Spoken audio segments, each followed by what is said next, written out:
Hello mga mi, nakita na niyo yung nga balita? According dun sa news, may dako no alarm mga paghataas sa HIV cases nga di sa Region 8 or sa Eastern Visayas. Actually, sa bugos nga Pilipinas, according sa datos, mayaon nakita itatala nga 50 nga kaso sa kada adlaw. So karayagsid ngon, kada oras may nakit na didetect na duwa o sobra pa sa duwa katawo na nagpo-positibo sa HIV. So nano ba ang karagsin sa HIV? Nano ba ang AIDS? Paras la ba iton sira? Nano ba ang mga sintomas? So sinsiniya na pag-istoryanta ko na niton sira. Okay? Ayan, so nano ba ang pinagkaiba sa HIV ngan si sa AIDS? Pag insulta na HIV or Human Immunodeficiency Virus, mauinisiyaan mikrobyo or an virus or an kagaw nga nasulod sa aton lawas tapos kanya ginaatake ang aton normal nga depensa or an aton immune system.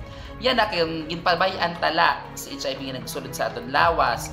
Wala kit pagpa-check up, wala kit pagpa-test, wala kit pagtumarbulong, pwede may nga tukit sa gintatawag na AIDS or Acquired Immune Deficiency Syndrome.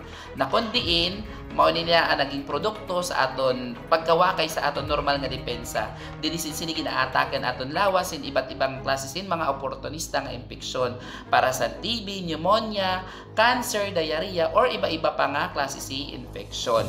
Okay? So magkaiba ang HIV sa AIDS. Ang HIV mo siya ang virus or ang kagaw nga nasulod sa aton lawas. Ang AIDS naman mao na ini ang produkto sa pagkawakay sa aton normal nga depensa.